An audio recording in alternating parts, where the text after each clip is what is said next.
Hello scholars, मैं हूं मोहिनी और स्वागत है आप सभी का मेरे चैनल एजुकेशन दैट इंस्पायर्स पर। फ्रेंड्स, आज की वीडियो में हम क्वेश्चन 81 से 100 तक डिस्कस करने वाले हैं और इस वीडियो के साथ ही हम हमारे इस पेपर का पूरा एनालिसिस कंप्लीट हो जाएगा। तो चलिए देर न करते हुए शुरू करते हैं आज का वीडियो। क्वेश्चन नंबर 81 है, which of the following are the characteristic features of E learning. निम्नलिखित में से कौन सी ई लर्निंग की विशेषता है। सो फ्रेंड्स, यहाँ पर आपको 6 कथन दिए गए हैं जिनमें से 4 सही हैं और 2 गलत हैं, वो आपको यहाँ पर पहचानने हैं।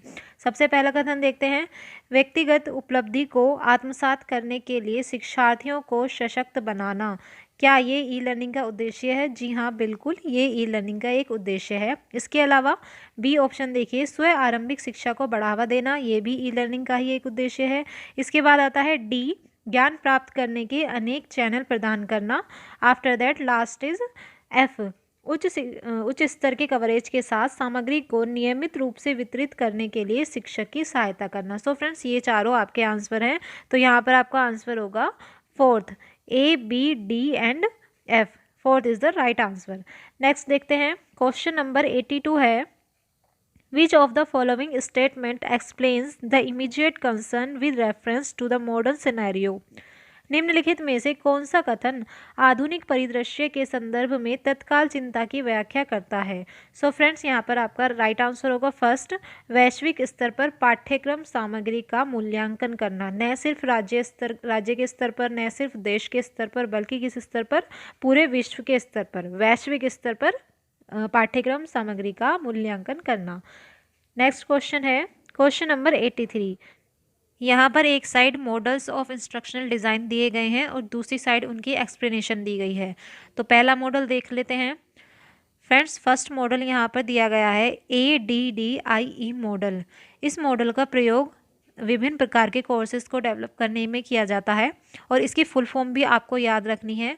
यहाँ पर इसकी फुल फॉर्म है A for analysis, D for design, D for develop and then I for implementation and E for evaluation. So इसको हम मैच करेंगे थर्ड से, एक प्रक्रिया जो प्रशिक्षण और शैक्षिक सामग्री का आकलन यानी कि असेसमेंट करने के लिए एक क्रमशः रूपरेखा प्रदान करती है। एक सीक्वेंस में उसको पूरा डिज़ाइन हमें बता देती है कि किस तरीके से हमें कोर्स को डेवलप करना है। ठीक है, उसके बाद आता है एश्योर। इसकी भी फुल फॉर्म याद कर लीजिएगा।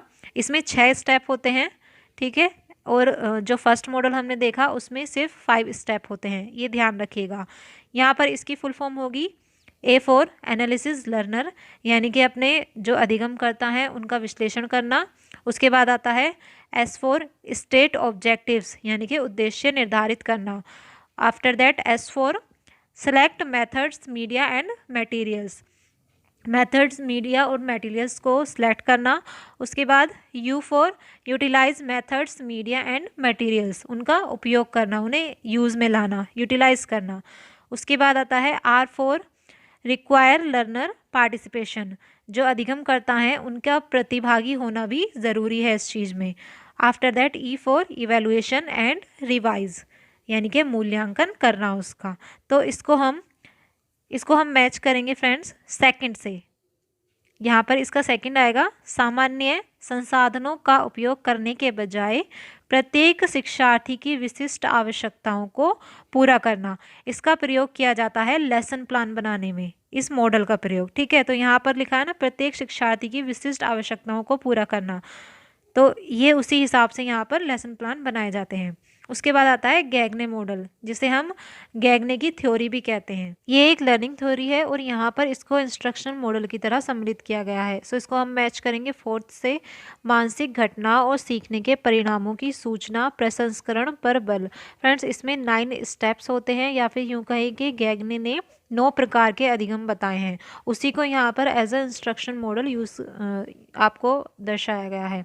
इसके बाद आता है डिक कैरे। इसमें भी इनका जो इंस्ट्रक्शनल मॉडल है उसमें भी 9 स्टेप बताए गए हैं। सो इसको मैच करेंगे हम फर्स्ट से। यह निर्देशात्मक लक्ष्यों के साथ शुरू होता है और योगात्मक मूल्यांकन के साथ समाप्त होता है। यानी कि इसका जो फर्स्ट स्टेप है वो है निर्देशात्मक लक्ष्य और इसका लास्ट वाला स्टेप है योगात्मक मूल्यांकन। अगर आपने ये पढ़ा होगा तो आप एकदम से ही डी का फर्स्ट लगा देंगे और यहाँ पर आपको आंसर भी मिल जाएगा। Second is the right answer. ठीक है फ्रेंड्स, नेक्स्ट क्वेश्चन देखते हैं। क्वेश्चन नंबर 84 है, निम्नलिखित में से कौन से कथन समायोजन की प्रक्रिया को सही रूप से परिभाषित करते हैं। इसमें से आपको समायोजन को कौन कौन से कथन परिभाषित कर रहे हैं वो आपको यहाँ पर बताने हैं फ्रेंड्स। सो यहाँ पर देखिए, सबसे पहला कथन है, समायोजन एक द्विदिशात्मक प्रक्रिया है। हाँ बिल्कुल, ये दो दिशाओं में चलती है समायोजन की प्रक्रिया। ठीक है फ्रेंड्स, समायोजन यानी कि जिसे हम इंग्लिश में एडजस्टमेंट बोलते हैं, ये एक ऐसा कॉन्सेप्ट है जिसको हम अपनी डेली लाइफ को ऑब्जर्व करके भी इसको समझ सकते हैं या फिर इससे रिलेटेड क्वेश्चंस के हम आंसर कर सकते हैं। सो एक तो इसका फर्स्ट राइट आंसर है और इसका बी, समायोजन की प्रक्रिया के दौरान सामान्य और असामान्य दोनों व्यक्तियों में टकराव और हताशा के उदाहरण देखे जा सकते हैं। और इसके बाद आपका थर्ड है ई, किसी व्यक्ति के समायोजन में सामूहिक चेतना महत्वपूर्ण भूमिका अदा करती है। सो फ्रेंड्स, यहाँ पर आंसर होगा third, A, B and E. This is the right answer. Next question है question number 85, Which of the following are examples of application of ET to open the distance learning courses? ET यानी कि educational technology. Hindi में एक बार यहाँ पर देख लीजिए, निम्नलिखित में से कौन से मुक्त और दूरस्थ अधिगम के लिए ET के प्रयोग के उदाहरण हैं। यानी कि एजुकेशनल टेक्नोलॉजी का प्रयोग के उदाहरण कौन कौन से हैं यहाँ पर मुक्त और दूरस्थ अधिगम में। सारे ऑप्शन एक बार पढ़िए और फिर इसका आंसर करिए। सो फ्रेंड्स, यहाँ पर आपका आंसर होगा फर्स्ट कथन, पहला कथन मॉड्यूलर अनुदेशात्मक सामग्री। उसके बाद आएगा सी, मैसिव ओपन ऑनलाइन कोर्सेज, मूक, जिसे हम इंग्लिश में मूक बोलते हैं, ये आपने सुना होगा। इसके बाद हमारा आता है डी, एडुसेट आधारित अनुदेशन। ठीक है, एडुसेट आधारित अनुदेशन। सो यहाँ पर आपका राइट आंसर होगा first, A, C and D. Next question है question number 86, which of the following set of activities will be considered most relevant for developing curricular framework in writing skill. लेखन कौशल में पाठ्यचर्या की रूपरेखा विकसित करने के लिए निम्नलिखित में से कौन सी गतिविधियों को सबसे अधिक प्रासंगिक माना जाएगा। सो यहाँ पर सबसे पहला स्टेप होगा योजना बनाने का, उसके बाद रचना, संवाद, चिंतन और लास्ट में होगा मूल्यांकन। So third is the right answer. Next question देखते हैं। क्वेश्चन नंबर 87 है, Which among the following areas as listed below gets high weightage in NAAC ranking of educational institution? नीचे सूचीबद्ध क्षेत्रों में से किसे शिक्षण संस्थानों की नैक रैंकिंग में उच्च वेटेज मिलता है। फ्रेंड्स, आपने नैक रैंकिंग का नाम सुना होगा। ये ज़्यादातर जो विश्वविद्यालय होते हैं उनकी गुणवत्ता को जांचने के लिए उन्हें रैंकिंग प्रदान की जाती है। जांच करके उनकी गुणवत्ता को तब उन्हें ए, बी, सी इस तरीके से ग्रेड दिए जाते हैं। A+, A++ ये ग्रेड प्रदान किए जाते हैं नैक की साइड से।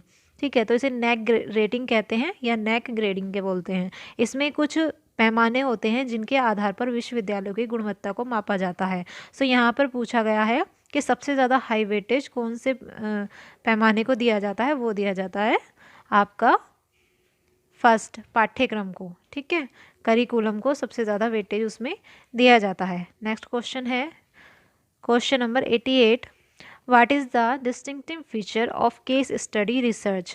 केस स्टडी रिसर्च की विशिष्ट विशेषता क्या है। क्वेश्चन नंबर 88, यहाँ पर कुछ स्टूडेंट्स को इसका आंसर सेकंड भी लग सकता है। मामले का एक विस्तृत इतिहास प्रस्तुत करना या फिर presenting a detailed case history, क्योंकि जब हम केस स्टडी करते हैं तो उसमें मैटर से रिलेटेड पूरी हिस्ट्री हमें चेक करनी होती है, उसका ऑब्जर्वेशन करना होता है। लेकिन यहाँ पर सेकंड इसका अप्रोप्रिएट आंसर नहीं माना जा सकता। यहाँ पर इसका आंसर होगा थर्ड, मामले की गहराई से समझ विकसित करना। इसी के लिए केस स्टडी की जाती है। ठीक है, सो फ्रेंड्स, ये हमारा लास्ट क्वेश्चन था 88। इसके बाद जितने भी क्वेश्चन हैं वो हमने जब डाउनलोड किया था पेपर तो शो नहीं हो रहे थे, इसलिए ये हमारा लास्ट क्वेश्चन होगा। और ये लास्ट वीडियो है जून 2019 के एग्ज़ाम की। एग्ज़ाम पेपर की। सो यहाँ पर हमारा ये पेपर कंप्लीट हो गया है। अब आपसे हम नेक्स्ट वीडियो में मिलते हैं। सी यू सून।